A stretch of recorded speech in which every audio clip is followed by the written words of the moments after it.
प्रतीक यादव जो करोड़ों की संपत्ति है वो किसको देंगे या नहीं देंगे। मतलब सोशल मीडिया पे जो कोहराम मचा हुआ था, जो तहलका मचा हुआ था कि इन दोनों के बीच के रिश्ते को लेकर जो गहमा गहमी चल रहा था, उसकी सच्चाई की असलियत जो है वो अब अपर्णा यादव ने खुद कही है, वो खुद बताई है कि दरअसल प्रतीक यादव तलाक दे रहे हैं या नहीं दे रहे हैं। मुलायम सिंह यादव की छोटी बहू और अखिलेश के छोटे भाई प्रतीक यादव को लेकर जो इन दिनों खूब शोर शराबा हुआ कि भाई ये क्या हो गया, आखिर क्यों दो परिवार जो है, एक परिवार दो हो रहा है, वो अलग अलग हो रहा है, वो सब हर कोई जानना चाह रहा था। दर्शकों आइए सबसे पहले बताते हैं कि अपर्णा ने दरअसल कहा क्या है और इसकी असली सच्चाई क्या है। क्या दबाव में आकर अपर्णा यादव जी बोल रही हैं, या अपर्णा यादव कोई चक्रव्यूह में फंस गई हैं, या अपर्णा यादव को कहीं फंसा तो नहीं दिया गया। इन तमाम सवालों का जवाब हम दें, लेकिन इससे पहले ये बता दें कि प्रतीक यादव ने दरअसल 2 से 3 दिन पहले सोशल मीडिया यानी कि इंस्टाग्राम के माध्यम से, स्टोरी के माध्यम से उन्होंने बजब्ता ये पोस्ट किया और बताया कि दरअसल अपर्णा यादव जी वो हमारे परिवार को ख़त्म करना चाहती हैं, वो सेल्फिश हैं, वो स्वार्थी हैं, वो गद्दार हैं, वो झूठी हैं, वगैरह वगैरह से उन्होंने लिखा और इसीलिए हम उनको तलाक देने जा रहे हैं। फिर ये खूब ट्रेंड हुआ, सोशल मीडिया पे खूब जो है तमाशा मचा और उसके बाद जो है अपर्णा के भाई आते हैं और कहते हैं कि दरअसल ये फेक है, किसी ने हैक कर लिया है और ये खबर गलत फैलाई गई है। उसके बाद भाई लोग सवाल पूछना शुरू करते हैं। अपर्णा यादव को आकर अपनी बात रखनी चाहिए थी, लेकिन उन्होंने नहीं रखा। लेकिन आज अभी की बड़ी खबर यह है कि अपर्णा यादव ने बजब्ता कहा कि ये जो खबरें आप सुन रहे हैं या खबरें जो फैलाया जा रहा है वो दरअसल गलत है, वो बेबुनियाद है, तलाक की बात कहीं से भी जो है जायज़ नहीं है। हम और मेरे पति यानी कि उनके शौहर परमेश्वर साहब यानी कि प्रतीक यादव पूरी तरीके से एक साथ हैं, एक हैं। कोई भी तलाक की खबरें जो आई हैं वो पूरी तरीके से गलत है, कहीं से भी नहीं है। हाँ, साथ ही साथ उन्होंने ये ज़रूर कहा है कि राजनीतिक और सियासत हमारे रिश्तों को ख़त्म करना चाहती है। यानी कि जो बात प्रतीक यादव सोशल मीडिया के माध्यम से कह रहे थे, वही बात को दूसरी तरीके से अपर्णा यादव जी कह रही हैं कि ये राजनीति करने वाले लोग, सोशल मीडिया पर रहने वाले लोग, सियासत करने वाले लोग हमारे रिश्ते में दरार डालना चाहते हैं। अब मेरा यहाँ से दर्शकों को सवाल होगा जो वीडियो में आगे मैं पूछूंगा, लेकिन इससे पहले अपर्णा जी ने जो कहा है, जो उन्होंने अपनी बात पे सफाई दी है, अच्छा की है कि उन्होंने बोला, लेकिन मुझे लगता था प्रेस कॉन्फ्रेंस करना चाहिए और उनको आकर खुल के हर सवालों का जवाब देना चाहिए। सवाल नंबर 1 कि क्या वाकई में अकाउंट हैक हुआ या नहीं हुआ तो उस पर कार्रवाई होनी चाहिए। ये आग लगाने वाले, रिश्ते को तोड़ने वाले कौन है, उन बुज़दिलों को जेल में डालना चाहिए, क्योंकि उनकी जगह सलाखों के पीछे ही है और ये होना चाहिए, जो कि हुआ नहीं। दूसरा, अपर्णा यादव जी ये जो टूट फूट की जो खबरें हैं, ये जो आपके अंदर असहज की जो खबरें हैं, ये आज पहली बार नहीं आया है, ये पहले भी आता रहा है, तो उसको आप क्यों नहीं खुलकर बोलती हैं। बीजेपी में जो आप गई, आपको जाने को लेकर भी खबरें आई कि आप दरअसल जो है लालच में गई, पद के लालच में गई, टिकट के लालच में गई, वगैरह वगैरह। उसको उस पर भी आपको बात को रखनी चाहिए और बीजेपी ने आपको जिम्मेदारी दी बजाबता इतनी बड़ी, लेकिन इसके बावजूद अगर आपके शौहर, आपके पति ऐसा पोस्ट कर देते हैं जाने या अनजाने में, फिर तो ये लापरवाही है, फिर तो ये गैर जिम्मेदारी बात है कि आप दोनों साथ रह रही हैं, परिवार खुश है, सब कुछ ठीक है, तो राजनीति करने वाली की इतनी हिम्मत कैसे हो जाएगी कि आपकी पर्सनल लाइफ में चले जाएंगे। ये एक बड़ा सवाल है जिसको खुलकर अपर्णा जी को बोलना चाहिए। तो दर्शकों, ये अपर्णा जी का पहला प्रतिक्रिया है, तलाक के बीच में ये पूरी बातें हैं।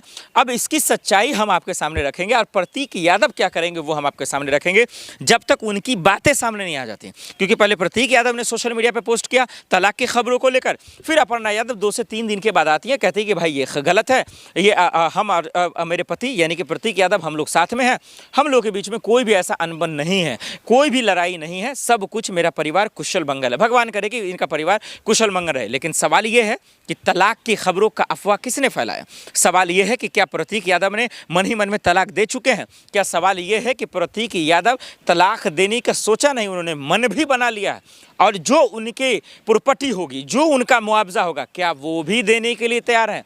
अपर्णा यादव को लेकर के उत्तर प्रदेश में 2 पार्टियों के बीच में दरार पड़ती हुई दिखाई दे रही है। यूं कहे तो राजनीति दरार तो है ही, लेकिन अब पारिवारिक दरार भी होता हुआ दिखाई दे रहा है। इन तमाम मामलों को लेकर के अपर्णा यादव एक तरफ तो दूसरी तरफ प्रतीक यादव होता हुआ दिखाई दे रहा है। प्रतीक यादव लगातार इंस्टाग्राम पोस्ट के जरिए वो ये साफ करते हुए दिखाई दे रहे हैं हमारे बीच अब वो रिश्ता नहीं रहा है, तो वहीं दूसरी तरफ अपर्णा यादव की तरफ से ये खुलासा और ये बयान आया है हमारे बीच सब कुछ ठीक है। इसी पर बातचीत करेंगे। हमारे साथ अपेक्षा जी जुड़ी हुई, आपका बहुत बहुत स्वागत है मैम। किस तरीके से देख रहे हैं ये कंट्रोवर्सी, एक नया जो है लॉजिक की तरह इसको कैसे देख रहे हैं? एक तरफ लगातार कहा जा रहा है जो ये पारिवारिक मामला है, तो दूसरी तरफ पॉलिटिकल होता हुआ दिखाई दे रहा है। देखिए कुलदीप जी, मैं आपको एक चीज़ बता दूं, पॉलिटिकल पार्टी का कोई भी पर्सनल मैटर पर्सनल नहीं होता, ठीक है? तो ये जो लोग बोल रहे हैं उनका पर्सनल मैटर है, बिल्कुल पर्सनल मैटर नहीं है। ये सब राजनीतिक दावपेच हैं जो करते आ रहे हैं और हमेशा होंगे। ये सारी चीज़ें इलेक्शन के पहले होती हैं, आपको पता है, ये कोई नई बात तो है नहीं। और दूसरी बात, अपर्णा यादव के साथ में जब अपर्णा यादव ने बीजेपी ज्वाइन की तभी ये सारी चीज़ें हो जानी चाहिए थी। तभी प्रतीक यादव को ये चीज़ बोल देनी चाहिए थी कि हम अलग हो रहे हैं। आपकी घर की पार्टी है, आप घर की पार्टी छोड़ के जो एक पार्टी पीडीए की बात कर रही है, दलित पिछड़ा आदिवासी होने की बात कर रही है, दूसरी पार्टी वो है जो मनुवादी अब सोच लेके चल रही है, ठीक है, ब्राह्मणवादी सोच लेके चल रही है, जो नहीं चाहती महिलाएं तरक्की करें, जो नहीं चाहती दलित पिछड़े वगैरह तरक्की करें, उनके साथ में कितनी सारी चीज़ें हो रही है आपको पता है लगातार। तो एक पार्टी की बहू, हाँ, तो वो बीजेपी ज्वाइन करती है और आप सोचिए क्या घर में इस चीज़ को लेके बहस नहीं होती होगी? लेकिन आप कह रहे पॉलिटिकल जो लोग हैं उनका कुछ भी जो है पर्सनल नहीं होता, वो पॉलिटिकल वाइज होता है। लेकिन लगातार इन मामलों को लेकर के अपर्णा यादव तो साफ कर दिया हमारे बीच सब कुछ ठीक है। अरे तो सब कुछ ठीक है तो फिर आपके हस्बैंड ये चीज़ क्यों बोल रहे हैं कि हमारे बीच में कुछ ठीक नहीं है, मैं बहुत ज़्यादा डिप्रेशन में जा रहा हूँ, ठीक है, ये मेरा घर बर्बाद करने आई है, ये सारी चीज़ें टिप्पणी क्यों दे रहे हैं? अगर आपकी तरफ से ठीक है, अरे आप एक परिवार के हो ना, घर बैठ के सुलझा सकते हो ना। जब आपको पता है कि 10 लोगों की नज़रें हैं, आप लोगों के ऊपर कोई बात आएगी तो पब्लिक में क्या चीज़ें जाएंगी। आपको पता है ये बीजेपी हर चीज़ करती है, हर चीज़ अपनाती है। सारे इस कंट्रोवर्सी के पीछे भारतीय जनता पार्टी है, योगी आदित्यनाथ जी हैं। बिल्कुल, बीजेपी कुछ भी कर सकती है। इलेक्शन जीतने के लिए बीजेपी क्या नहीं कर सकती? वो इस नीचता तक गिर सकती है कि वो महिला के घर बर्बाद कर देगी, और जो वो कर रही है। अब एक चीज़ बताइए, जब उनको लोगों को ये चीज़ पता चलेगी कि इनके बीच में मतभेद हो रहा है, लोग क्या बोलेंगे कि जो इंसान, जो पार्टी अपने परिवार में अपने बहू को नहीं संभाल सकती, उसको अपने बहू को अलग कर रहे हैं, जो उसको नहीं ये नहीं कर सकते, वो क्या स्टेट क्या संभालेगी हमारा? लोग बोलेंगे कि नहीं बोलेंगे? और फ़ायदा इसमें किसको होगा?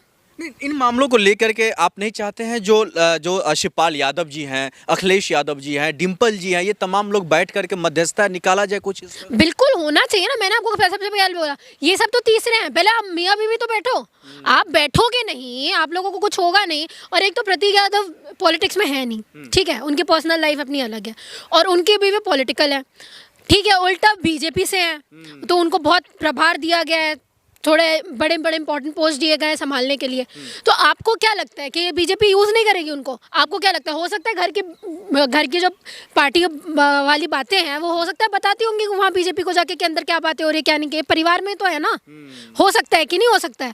तो और एक तरफ अगर आपके पति ये चीज़ बोल रहा है कि मुझे डिप्रेस करके रखा है, और ये ट्विटर क्यों खेल रहे हो, मुझे तो ये समझ में नहीं आता है। एक परिवार में रहने के बाद में, एक छत के नीचे रहने के बाद में आप लोगों को सोशल मीडिया क्यों खेलना है? लेकिन आप कह रहे हैं जो योगी आदित्यनाथ जी का हाथ हो सकता है, भारतीय जनता पार्टी का हाथ हो सकता है, वो तो महिलाओं के सम्मान की बात करते हैं। वो तो कहते हैं मतलब हर एक महिला जो है वो देश की आन बान शान है। अब महिलाओं की बात करते तो महिलाओं के ऊपर होने वाले उत्पीड़न को रोकते ना सर। ये तो इनके सदस्य की बात है, तो भी कुछ नहीं बोल रहा है। क्या बोल रहा है? कोई कुछ बोल रहा है? डील करेगी लड़की, डील करेगी, घर टूटेगा लड़की का टूटेगा। तुमको क्या है? तुमको कुछ नहीं ना, तुमको तो फायदा लेना है बस, और क्या है? कुछ नहीं है। और इनका ये सारी चीजें बोलना भी ये सब इसलिए हो रहा है क्योंकि अभी इलेक्शन का टाइम चल रहा है ना। इलेक्शन का टाइम नहीं होता तो ये सारी चीजें बोलते भी नहीं, और इलेक्शन का टाइम चल रहा है तो बीजेपी को और योगी जी को ये चीज जरूर पता है कि पार्टी के अंदर कोई कलेश होगा तो वोट हमारे तक आएंगे, वोट बटेंगे। कोई और पार्टी है आप बताइए? सपा ऐसी है ना। सपा ने क्या किया था मुझे बताइए? सपा अभी जो रिसेंट इलेक्शंस हुए थे 30 से प्लस सीट्स आई हैं सपा की। इस चीज़ को लेके दिमाग में है ना बीजेपी के, कितनी सीट्स आ गए, हो सकता है आने वाले 27 के इलेक्शन में हम लोग हार जाए। लेकिन वही